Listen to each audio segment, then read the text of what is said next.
Here we are. Good evening, ladies and gentlemen, and welcome to this budget votes webinar sessions. This is the first of the series that we are going to have throughout this week.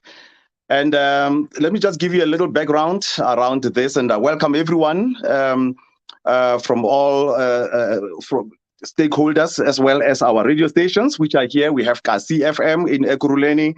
We have Mams FM, carrying this broadcast from Mamelodi, of course. Alex FM from Alexander here in Gauteng, all the stations, of course, in Gauteng, and Ekangala FM from the far east of Pretoria. My name is Hector Matabe. Most of you know me as Hector Motivator because of the other work that I do. But today, I'm coming in here as a moderator of this important webinar. And why is it important? The background is here. As part of implementing the Gauteng Provincial Legislature's oversight and public participation mandates, portfolio committees have recently undertaken a process of scrutinizing budget votes of the Provincial Government Departments and the GPL, which is the Gauteng Provincial Legislature, for the 2021-2022 financial year. Now, during this time, portfolio and standing committees assess the annual budgets of the provincial government departments, which highlight budget allocations against annual performance plans, which are known as APPs.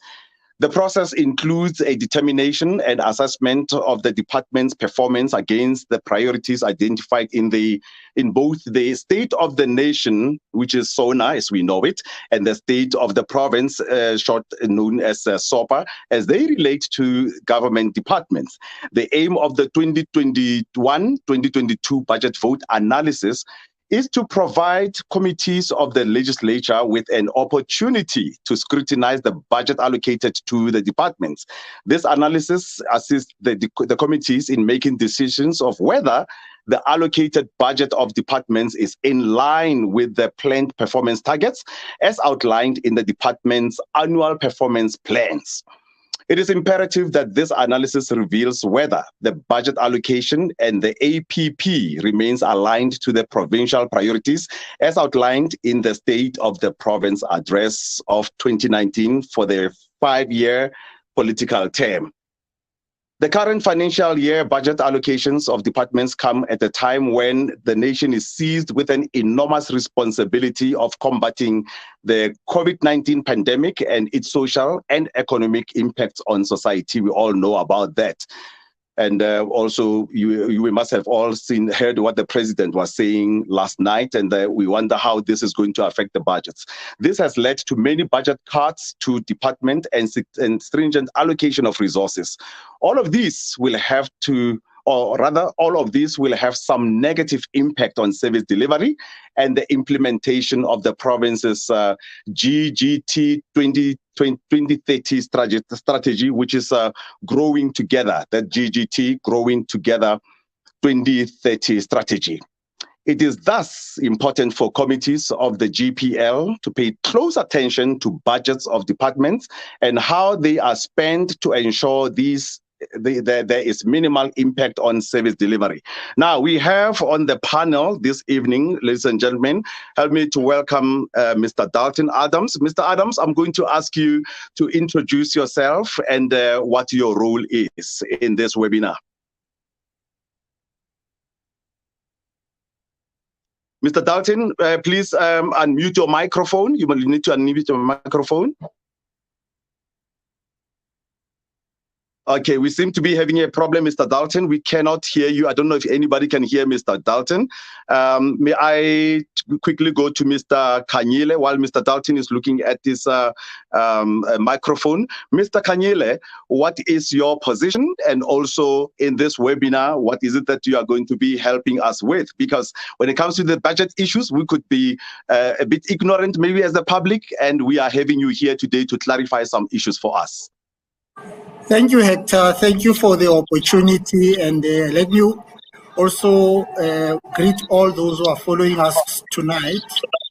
As you said, my name is Kanyile. Kanyile is the surname. I'm the chairperson of a standing committee called the Standing Committee on Public Accounts, popularly known as SOPA. Obviously, in the township, sometimes they say SCOPAs. It's not SCOPAs. It's a SOPA, which is the Standing Committee on Public Accounts.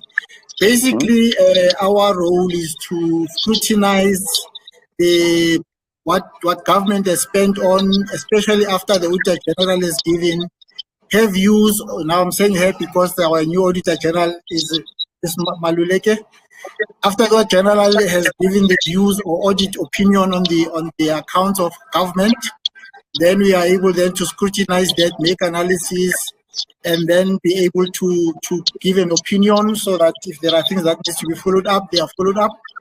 However, we're also involved in the process, and I'll explain that later, during the year to try and see if the people comply with the necessary financial management and accountability processes. Okay, thank you so much for that introduction. And let's try Mr. Dalton Adams again. Mr. Dalton Adams, let's hope that your mic is sorted this time around. Let's try. Please introduce yourself and what you do.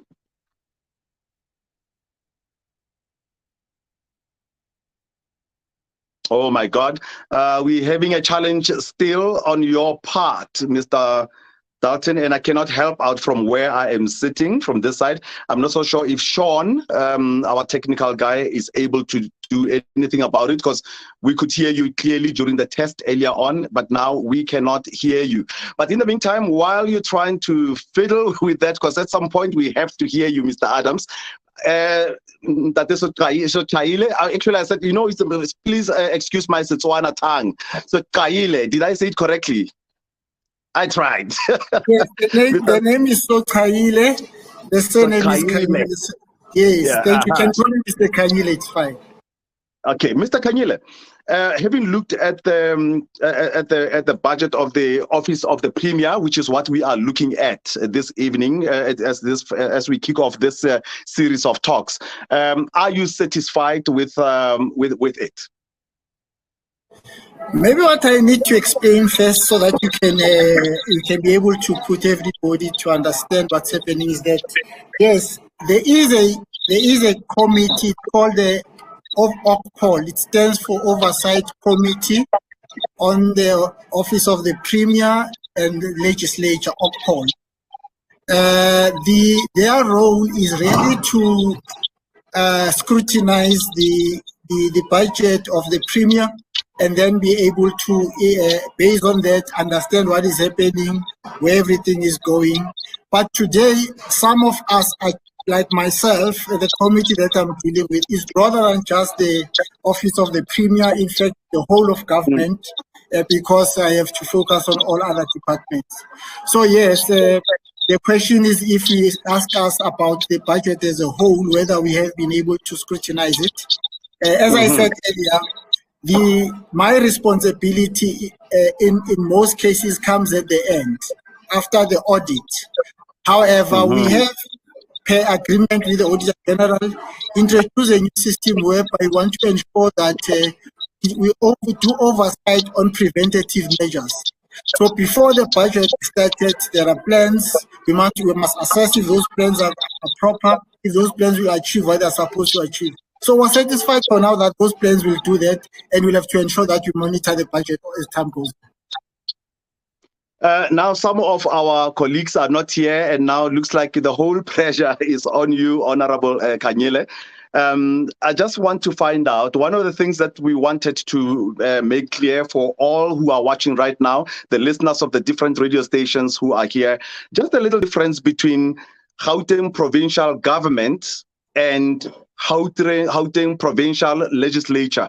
What is often in the spotlight in the media is the Gauteng Provincial Government, and I suspect most people would know more about Gauteng Provincial Government and its different departments. But the Gauteng Legislature, how different is it from the Gauteng Provincial Government, and who reports to who? Thank you very much for that question, because it's a very important question. In that, what happens is that the Gauteng Provincial Legislature is more like your parliament at national level. So it's a provincial parliament. You'll know that in municipalities, you've got councils, there's a speaker and councillors. So in our case, you've got the speaker, And also we've got members from different political parties. There are about 73 obviously representing the seats are as per the outcomes of the elections. So that's the legislature. Our responsibility is basically fourfold. The mandate is fourfold. First, we are a law-making institution. So we've got the responsibility for law-making in the province. As long as that law is not in contradiction with the national law, it can't contradict the national law, but or national legislation, let me put it like that. So that's our responsibility. And Honorable Adams, the one you are trying to get to now, has a responsibility mainly to insist that our laws are aligned. Whatever legislation you want to come up with is aligned with the national and also aligned with also municipality. So that's exactly what it does. So it's about lawmaking. And then second is about oversight, which is the main issue. Because what you have is that you've got departments. We have got Gauteng Provincial Government. That is led by the Premier, and it's got members of the executive. They call them MECs. Nationally, we call them ministers. Here we call them MECs, members of the Executive Council. And there are 10 of them. Each of them has a responsibility of a portfolio of departments. Some of them is one department, others is two. It depends on the other portfolio. So what they do is that at the beginning of each year, they then produce their own plans, and we must approve them as the legislature. And when we approve those plans, then we must put the budget of that. And based on the allocation that we do, on our assessment of the programs, then the allocation of the budget is determined. And the legislature must sit and agree with it. After a lengthy process, we shall explain later. And then at the end, on a quarterly basis, when we approve the budget, on a quarterly basis, they would have a responsibility to come back to us and inform us on two things. One, how far are they with the programs that we have agreed that they must implement? Two, how far are they with the budget? Are they underspending, overspending, and what interventions are being made in the budget? So that's the second responsibility, which is oversight. The third before you go to the third responsibility, may I ask all those who are attending right now, if you have your microphone on, to please mute it and just listen. And when you have a question, please do type it in and we will read it out so that Honorable Kanyele can respond to that, or Honorable Adams. All right, you may continue, please. The third responsibility, with the first one being lawmaking, oversight, and the third one? The third responsibility is what we call cooperative governance. In other words, we have to ensure that whatever we do, we work together with national government and also municipalities. So there mustn't be contradictions. We must support each other, and we must ensure that in the work that we do, wherever there are gaps, we are able to work together and to ensure that the lives of our people are made better. So that's what cooperative governance is about in a nutshell, and maybe we can talk about it later.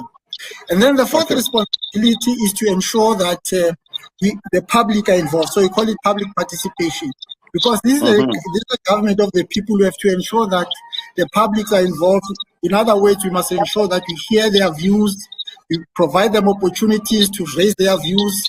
And that's why the legislature's motto is that your view is our vision.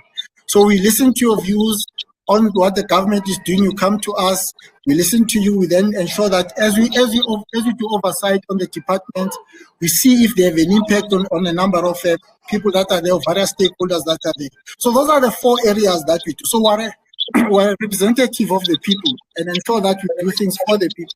Whilst government has ensured, Gauteng Provincial Government is a responsibility to implement policies, to implement programs on the ground, because they're running a huge institution, all the departments of Gauteng Provincial Government are run by them.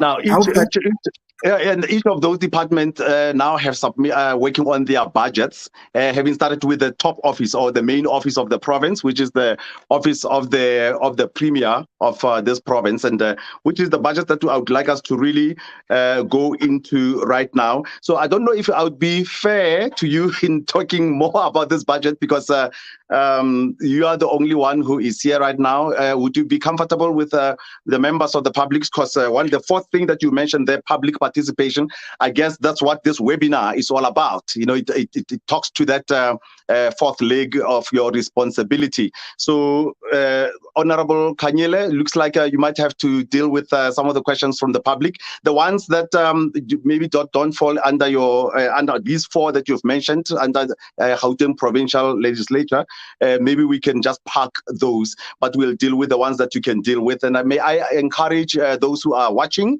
right now, or those who are part of this, you may start typing in your questions so that Honorable Kanyele can answer them. So, looking at the budget of the Premier in Gauteng, I went through it and I picked up a few things here. Quite a long document, I must say. I was trying to wrap my mind around it, and I was just asking myself, as a member of the public, an ordinary member of the public, I know that the Premier would come in and give us the plans of the, they would make it simpler for us as members of the public. So a few things that I've picked up, the amount that has been budgeted for, which is, you will correct me, I saw 714 million, 714 million. And then this goes to different, there are different cost drivers in this. Now, there was one around Tepo 1 million, the Harambe Tepo 1 million. And when I looked at that, I thought there's a big challenge here, because it got the lion's share of the budget at 138 million from the budget of 168 million. And yet there's so many issues there, with some departments not even submitting their reports. The issue of monitoring and evaluation, where it's not even clear as to whether there's stagnation or growth with this, yet with the amount of money put into this Tepo 1 million. That's the first issue that I would like to highlight, and want to find out from you whether as SOPA, looking at this, what is your view about that? And another interesting thing that I have picked up is that that would come, and maybe let's deal with that one first before I go to the second one that I picked up in that budget, as the members of the public are also encouraged to come in with their questions at this point. Once again, acknowledging those from Kasi FM, Mams FM, Alex FM, and Kangala FM. Thank you very much, Hector. Yeah, I think maybe the best way is to give you context, because I think if we don't do that, we might miss the point.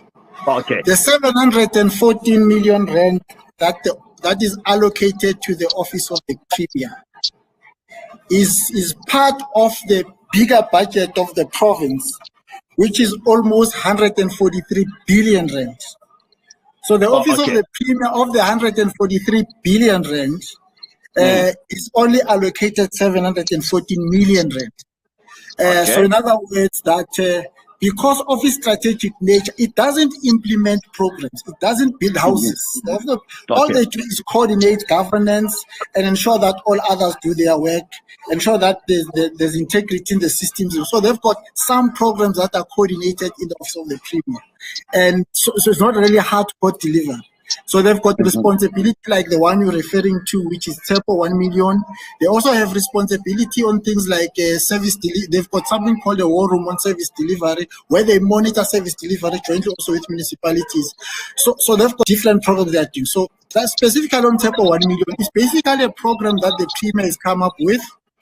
It was launched in the previous term. When I say previous term, the previous term was in the past 7 years. The intention really was to say we must create jobs for young people. And the Premier set a target at the time of 500. It was called Tepo 500,000, because the target was that you must get 500,000 young people to be enrolled in that program and be able to get that opportunity. But because it achieved its target just before the end of the previous term, then the Premier increased the target to 1 million. That's why it's called Tepo 1 million. The target is yes. But then what it does is that it gives young people opportunities, training, link them up with opportunities that are there for business and all, you name it. So it gives them skills, it gives them startup, it assists them, but it links them with a number of institutions. So that's really what Tepo 1 million is all about. Thank you for that. And let me remind everyone that this webinar is proudly sponsored by Gauteng Provincial Legislature. Let me just check if we have any questions from members of the public here as I'm scrolling down.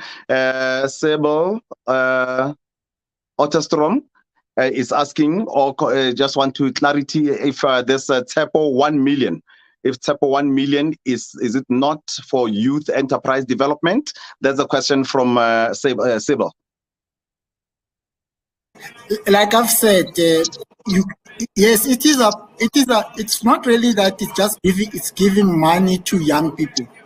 What it does, young people register, then they got different needs to make their lives better. Some of them you find that they want to start a certain business. Then they assist them in that regard. Some of them you find that they want to continue with some qualification because they've got an intention to start a certain kind of business or be involved in a particular employment. So they assist them, like even sometimes they send them to some of the companies so that they can do internships and that. So that's the intention of the program. And we are told, and I'm not bragging here, we are told that that's one of the things that led the president to launch the Youth Empowerment Service, the YES program. It was influenced by that, we told. But so it's really about young people registering, and then because they want to be empowered, and then it assists them with the necessary skills for them to achieve that. All right. And then do you want to take us through the processes followed to compile this budget, please? Yeah, I think that's a very important thing. Like I said, what happens is that at the beginning of the year, the premier comes up and deliver what we call the State of the Province Address, where it takes into consideration a number of things, but the intention is to say, in the financial year, or the financial year of government in Gauteng and national, it starts on the 1st of April and ends on the 31st of March. Whilst in municipalities, it starts on the 1st of July and ends on the 31st of June, 30th of June, sorry. So in our case is the first. So the premier comes in February, after the State of the Nation address, comes and says, for Gauteng, this is what you are planning to do for the, obviously, after analyzing what has happened in the past, where are we and all that, and say, this is where we are going to go in the next year.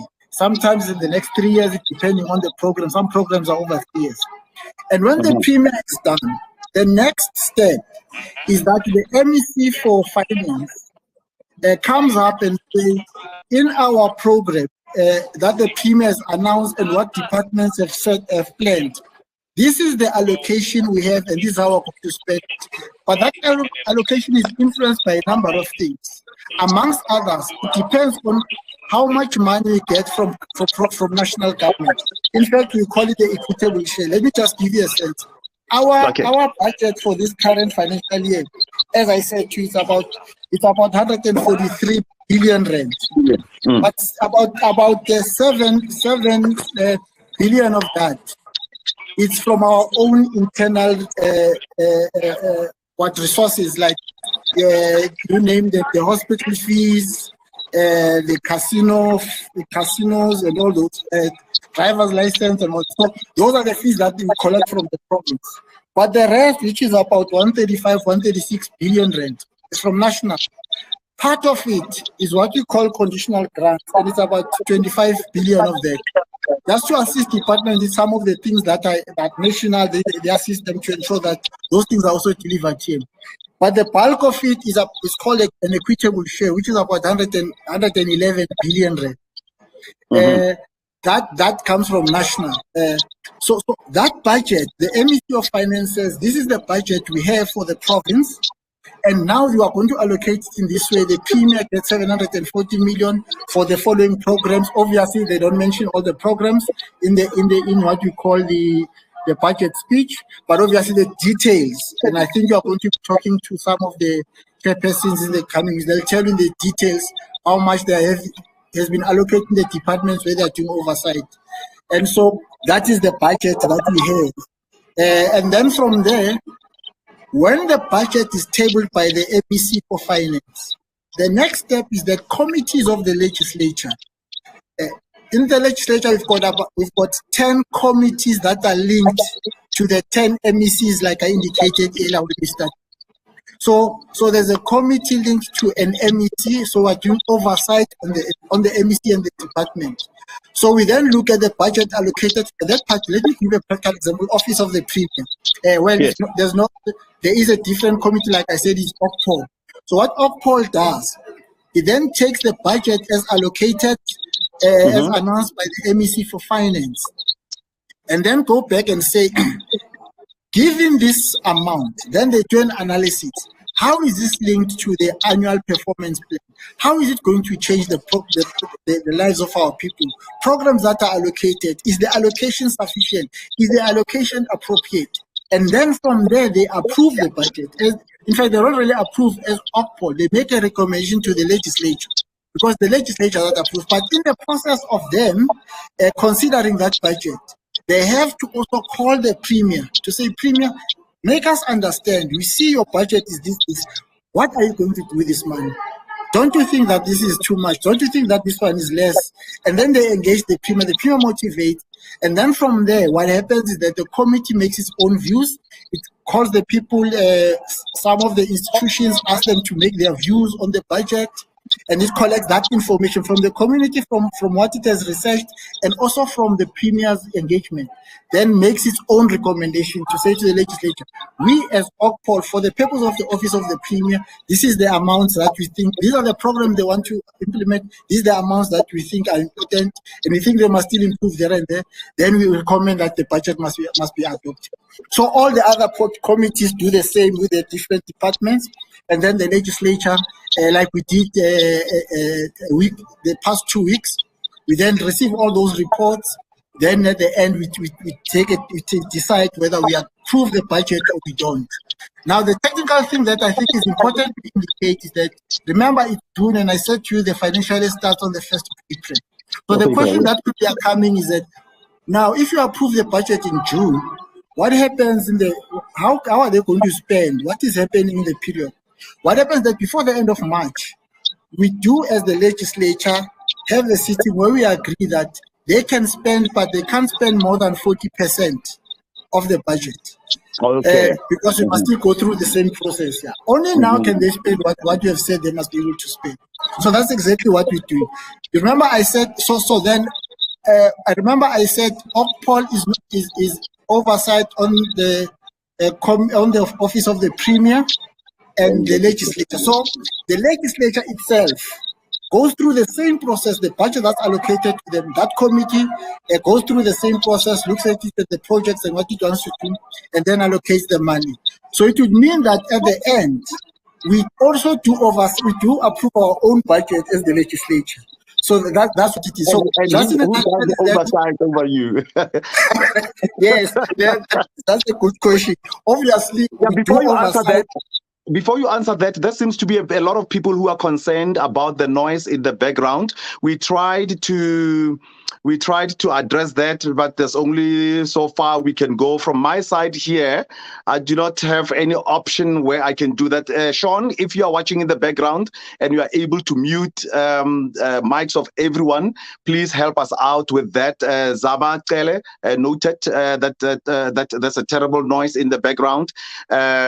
Maina Matlala, or is it Mina Matlala? I'm not so sure. Also worried about the noise in the background. Bongane Hulelelwang,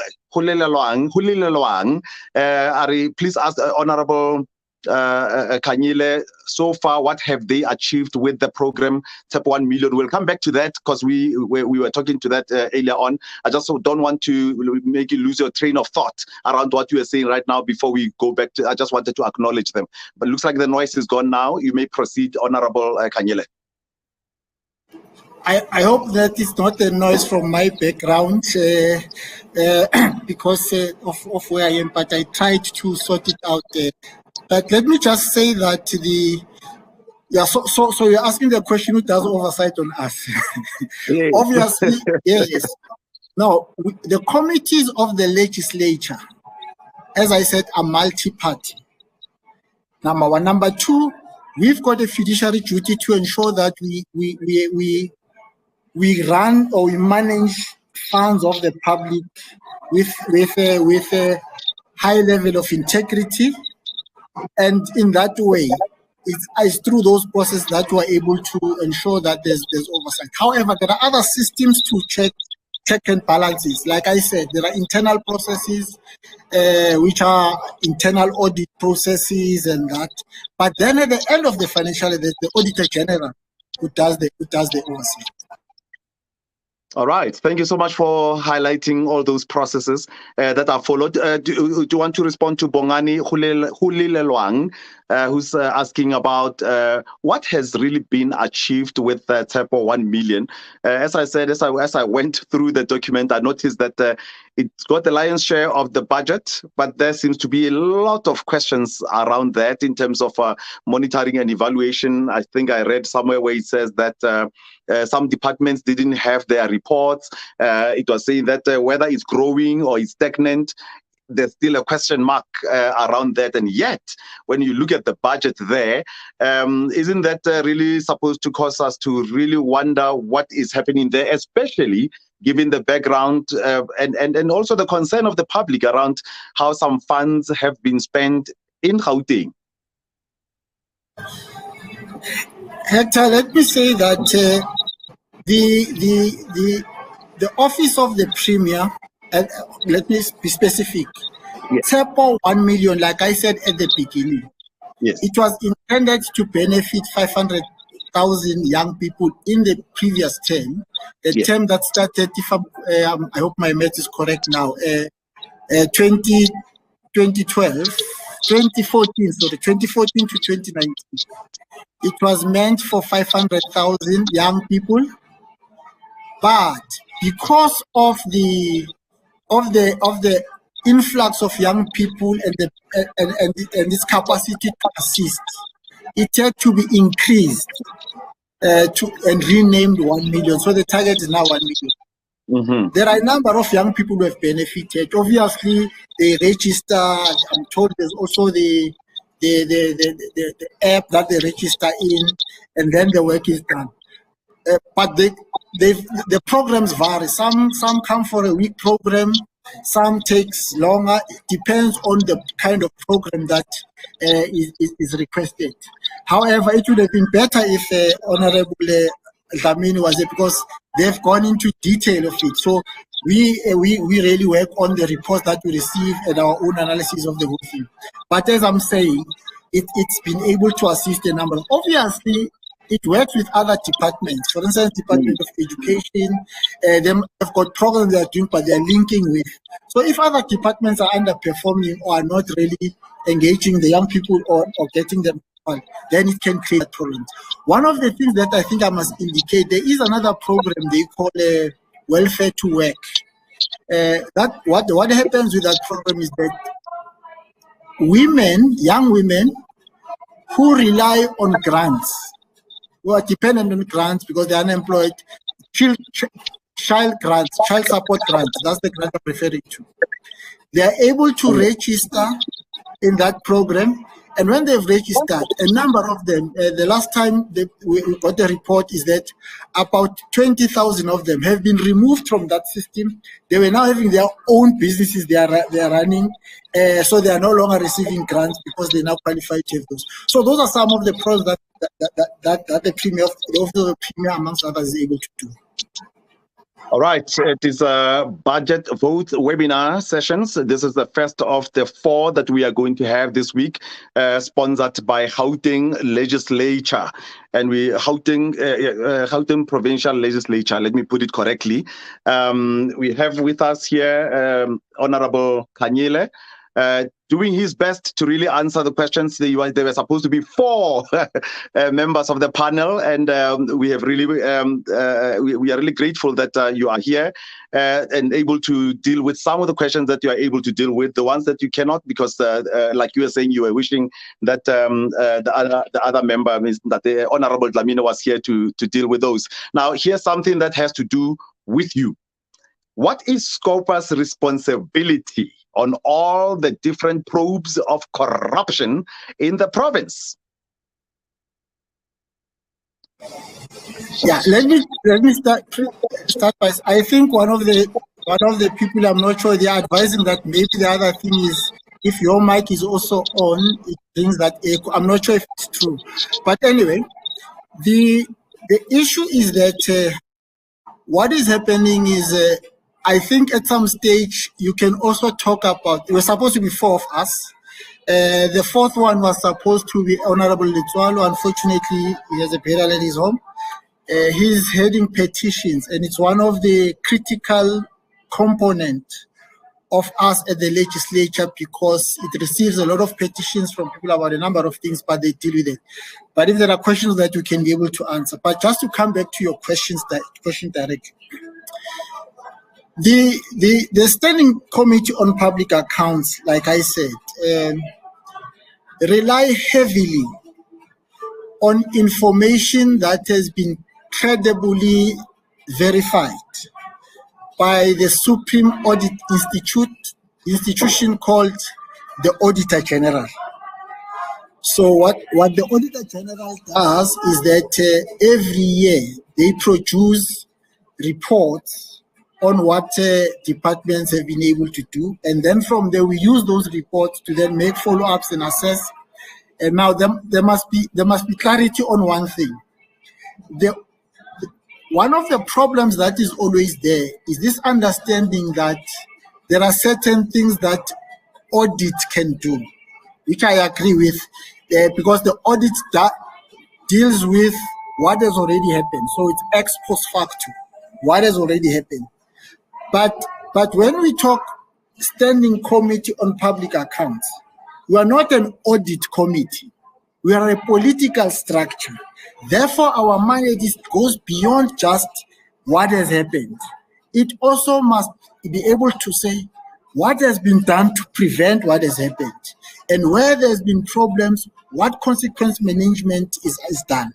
So to answer your question directly is that as SOPA, our responsibility is to examine the financial statements of government, which is the office of the Premier, all departments, and state-owned entities. We've got a lot of them in Gauteng, and then also the legislature itself. But also, in addition, we have to rely on the report of the Auditor General, and based on that, we must then be able to say, call departments to account for unauthorized expenditure, if there's any irregular expenditure or corruption that could have been there. They must be able to answer, but they must tell us what they are going to do with it. Remember, let me just indicate that the PFMA, which is the Public Finance Management Act, it puts the responsibility to ensure that there's proper financial management systems and that the prevention of irregularities is done by the accounting officer. In this case, it is the head of department. And that the executive authority, which in this case is the MEC or the Premier or the Speaker, they've got the responsibility to ensure that there is oversight on the accounting officer in that department. So what we have to do as SOPA is that if we are not satisfied with what has been happening in the departments or the way they've been able to correct whatever or to deal with any risks that have been there, or there's been problems with the audit, the MEC or the Premier or the Speaker must then account to us because the Premier and the Speaker are political people. They must account to our committee to say, what exactly are you going to do to ensure that things are happening? What charge are you going to put to your accounting officer to be able to do the work like that? So that's what we do. But to come directly to your question, because you're asking a question, what do we do to deal with corruption? Now, you see, I think you must understand that it happens at 2 levels. First level is that the departments themselves must make sure that there's no corruption. So they must prevent corruption. And the office of the Premier has a responsibility. In fact, what has happened is that there's a unit we called the investigation unit, the forensic unit, which was in Gauteng Provincial Treasury. It has now moved to the office of the Premier. That is the unit that must set up systems to ensure that there's integrity in our systems and also ensure that departments comply. It's only when things have collapsed, which is at the end, that we come in then and say, Premier, it means you have failed, your systems have failed. What are you going to improve of them? But in some cases, we've got a right to say some of the people must be taken. When we talk consequence management, basically, there are various things we can do. The first one is that it could be because there are problems with the system. So the system must be improved. But it could be because there are people who are deliberately corrupt, who have overlooked the system. Then it's important that action must be taken. Those monies must be recouped, and then it's also important that some of them must be arrested. So the office of the Premier works with with other security services, law enforcement agencies to be able to do that. So ours is to ensure that where those actions are not done or that action is not taken, we then put pressure on the Premier to ensure that that action is taken.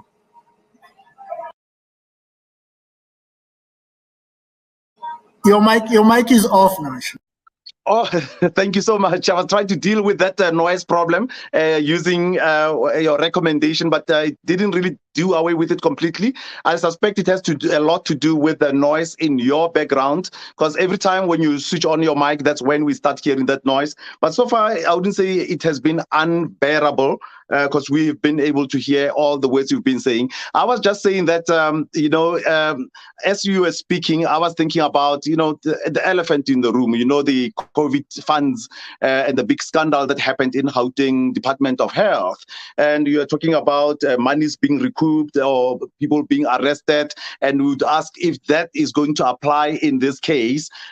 Please do think about that, because I'll come back to it. I just want to make sure that those who are participating here, like Bongani Kamtembu, he says, what exactly the provincial government intending to do, or is the provincial government intending to do in resolving problematic programs of youth in this GP, which is EPWP? That's his first question. The second one, why SOPA doesn't recommend officials who are doing corruptions, or I think this is talks to what I just said, who are doing corruption be arrested in various departments. It looks like they don't respect PFMA that you mentioned, or any law in this province. I'm sorry about that background. I had to move to an area because there was a problem with our electricity where I am. So I had to move somewhere. So I apologize with that noise on the background.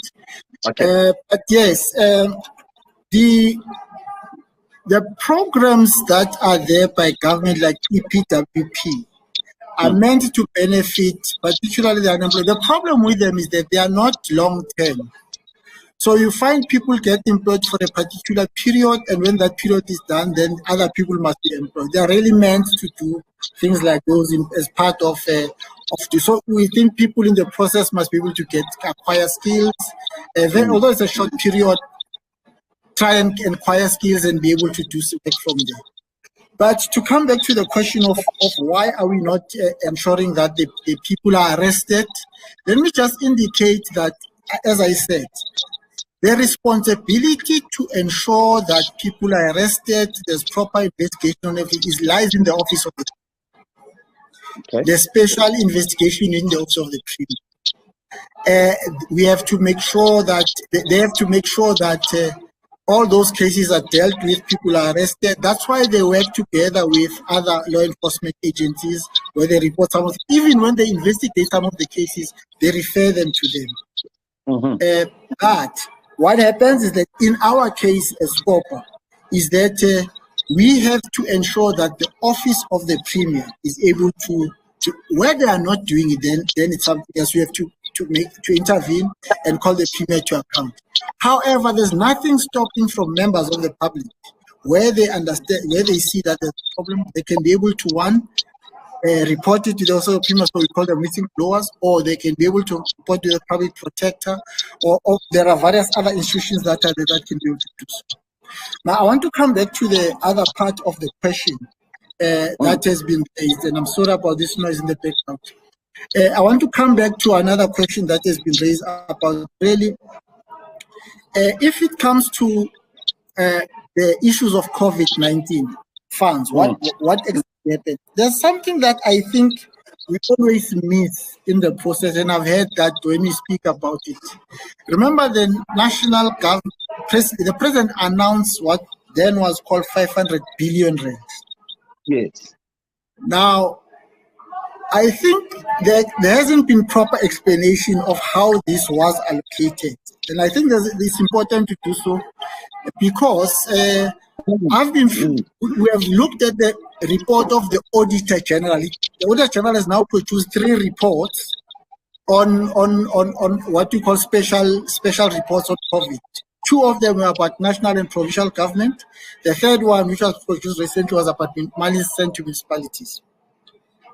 Of that money, about 70 billion rand was for tax relief. So it went to SARS and all that. So it was not in the departments of government in a sense.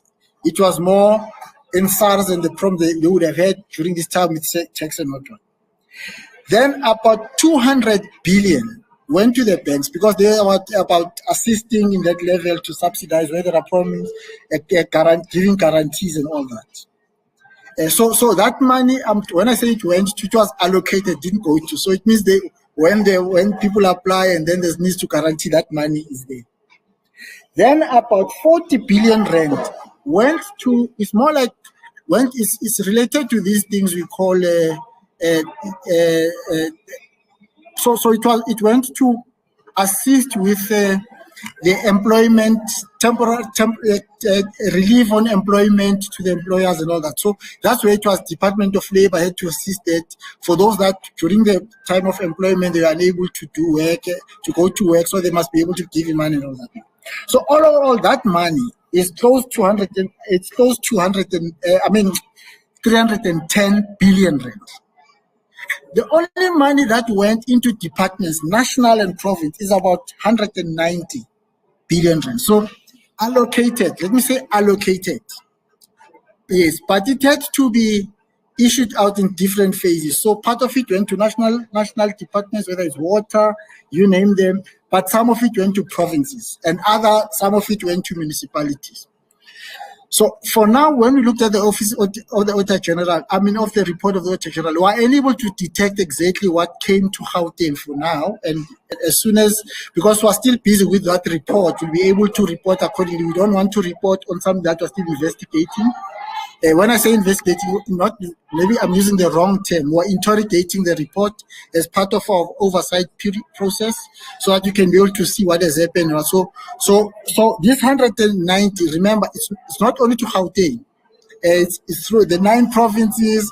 It's also at national departments. So that's what it is. Now, in that process, we have to check what was it used for? Was it used properly? And we know that already the AG has in the report, and it's something that is in the public. There's been problems or issues raised about PPEs and problems that they experience in that regard. The advantage that the president has started a process with all other institutions, including the Office of the Auditor General, to investigate that, to receive reports, and already you will know that some of the money are being recouped, being recovered, and then we find also that some of the institutions, what has happened is that some of the people are being arrested, but most of the time, most of what is happening is that the money, the government is able to take it back from if they find that there was wrongdoing. So that's exactly what they are doing. Obviously, our responsibility now as SOPA is in addition to that. If they say there's something that Gauteng government must do, whether it's the Premier, MEC, or whoever, must do certain things, we come in and ensure that those things happen. Let me give you a practical example. There is an investigation now on Department of Education about I think it's about 431 million rand that they used to decontaminate school at the beginning of the process. There's an investigation and we're expecting a report. Now that report, when it comes, it must be implemented. It's our responsibility as SOPA to make sure that it is implemented. If there are people who must be arrested, they must be arrested. If there are people who must be taken through disciplinary processes, they are taken through disciplinary processes. If there are systems that must be corrected, we have to make sure that MEC for Education does that. If there's a responsibility for the Premier does that. They must be able to report to us on a consistent basis on what steps they are doing to deal with those things. Mike, please. Your mic, please, is off here. Your mic is off. Your mic is off.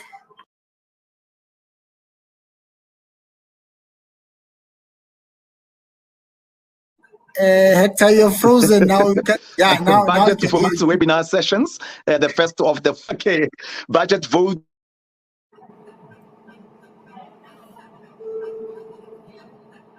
I think there was a normal call. There's a call that's oncoming. I think we're going towards wrapping up because I don't see any further questions here. But before we let you go, okay, there is another question here before I read it, just to acknowledge Gauteng Provincial Legislature and the Mail and Guardian for this budget vote webinar sessions. The first one today, we're looking at the budget of the Office of the Premier of Gauteng, because I wanted you to summarize for us and then highlight some of the things that you wanted the public to know, because people are listening on the different community radio stations, as to what is it that they can do to hold the government accountable as well as communities. We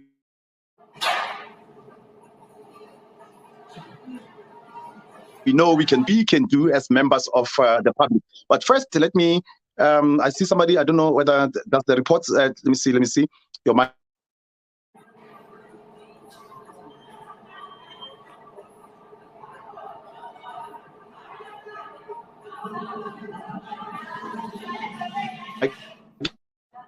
Is for off.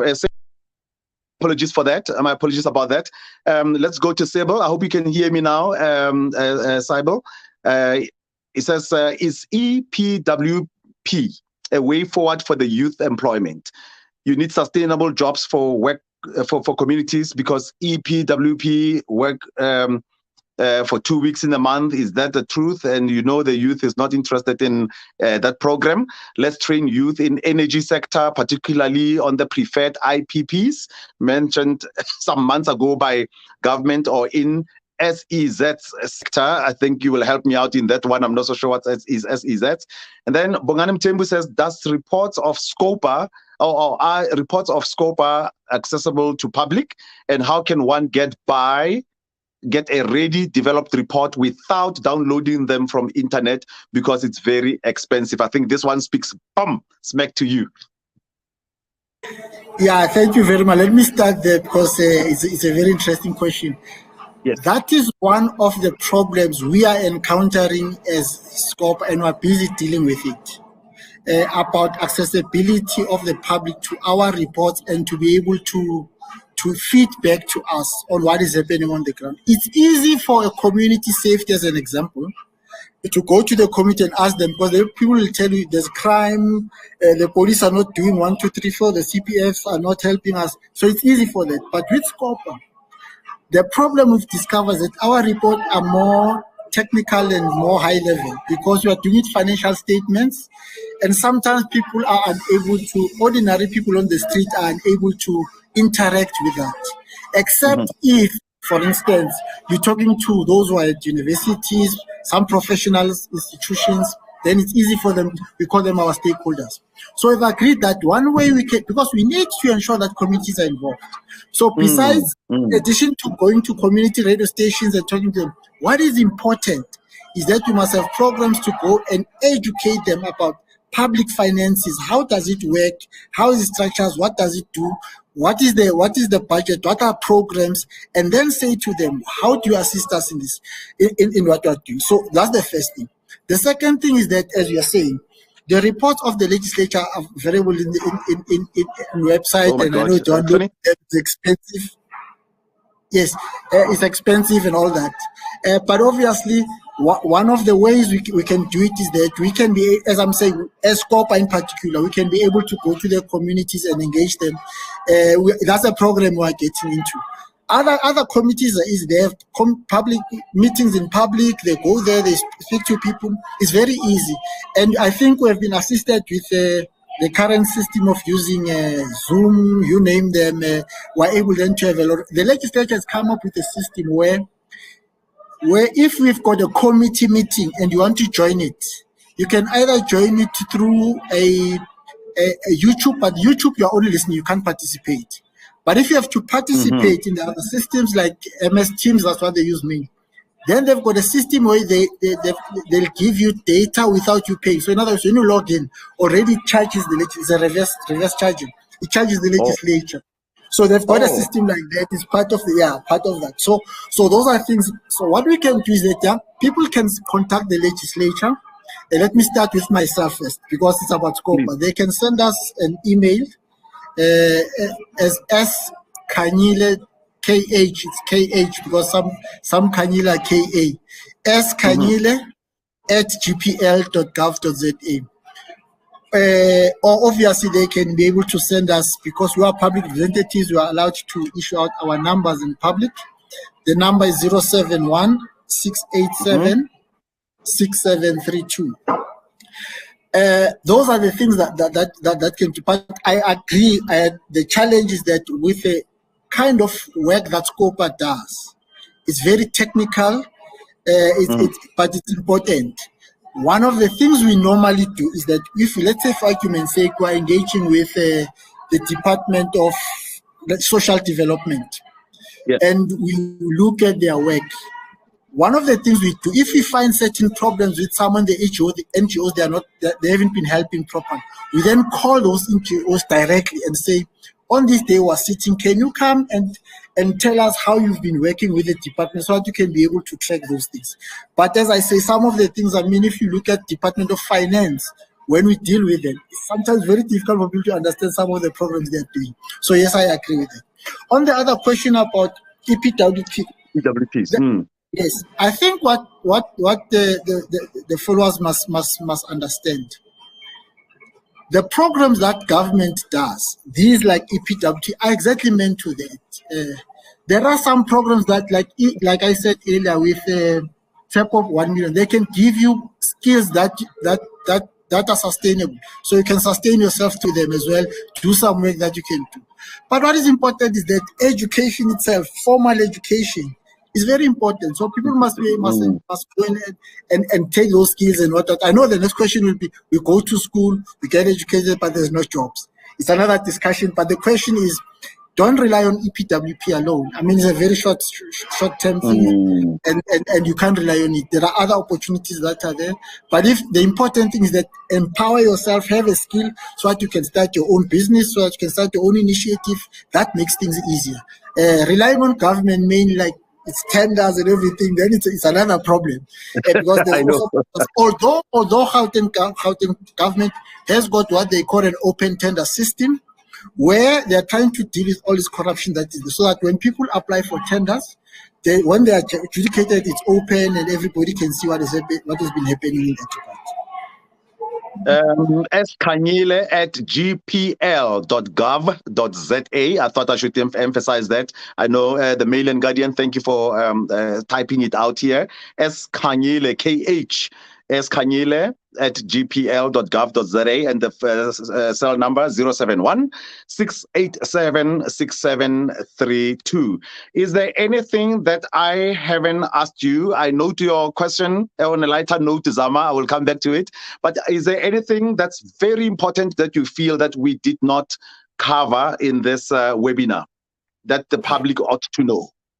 Yeah, I think it's a pity that Honorable Tswalo was not here, because Honorable Tswalo deals with petitions. And we receive a lot of petitions as the legislature. Petitions vary. There are people who've got problems with municipality, maybe electricity, maybe they've asked to be resolved, billing, and there's a problem, they are not assisted, they come to the legislature. There's a problem with housing and municipality, then they come to the legislature. There are people who Gauteng Provincial Government Departments don't pay them on time, they come to the petitions committee to say they've got. So I would have loved that he was here, and I think I know that a number of people would like to know what's happening with the petition system, but it's very important because it assists to unlock a lot of problems that are there on the ground. That's the first thing. The second thing is that obviously you found difficulty in connecting with Honorable Adams. As I said, he's dealing with CSSL. I always miss this acronym. It's called Committee for Scrutiny of Legislation. I'm missing the other S now. But what they do is that when we have to pass a regulation on hospital fees, as an example, the Department of Health goes to them and says, these are adjustments we want to make, and then the regulation, they must consult communities, relevant people, to see if this legislation doesn't contradict other legislation and all that. So that's what they do. So that's mainly they deal with issues more about law making and legislative processes. And I'm saying those two are very important. Obviously, I've spoken a lot about what Honorable Dlamini does on OPOL and what we do as SOPA. And I think thank you very much for that. And on a light note to you, do you think coalition governments at the provincial level will work, given the deterring majority outcome votes, especially in the province? Yeah, it's a people can answer that themselves, but my own personal view. This has nothing to do with SOPA. This has nothing to do with the legislature. My own experience is that South Africa is not ready for coalitions as yet. Because I think that when you get into a coalition with anyone, there must be an agreement on what you want to do, what you want to achieve.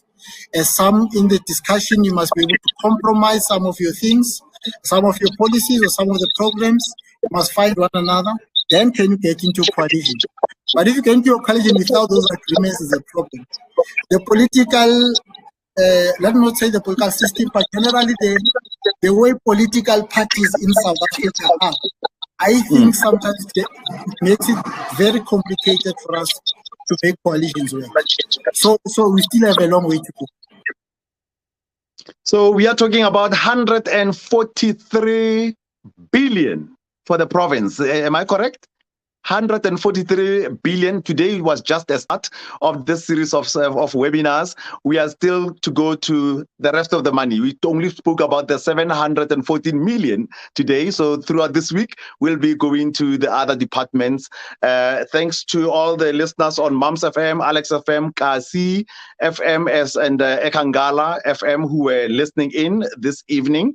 And thanks to Mail and Guardian. Thanks to you from Gauteng Provincial Legislature for coming through, for sponsoring this series of talks, which will end on a Thursday.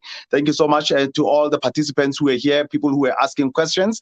We just want to thank you for your time this evening, and we will bring this webinar to the end. Thank you so much, Ntate Kanyele. I know it was very unfair on you that you had to carry the load of 3 other participants who were supposed to be here, but you carried it so well. Thank you so much. I think the advantage is the fact that we are all legislatures. We must know what happens everywhere, so we can't have an excuse. Thank you for the opportunity. Thank you. And good luck with the others. I know, like instance, for people, departments like health have got a huge budget about which comes to about some 5 billion or those kind of things. So that's where you're going to have a lot of discussions. Thank you very much. Okay, thank you so much. We'll prepare thoroughly for that. Thank you so much, Honorable Kanyele. All right.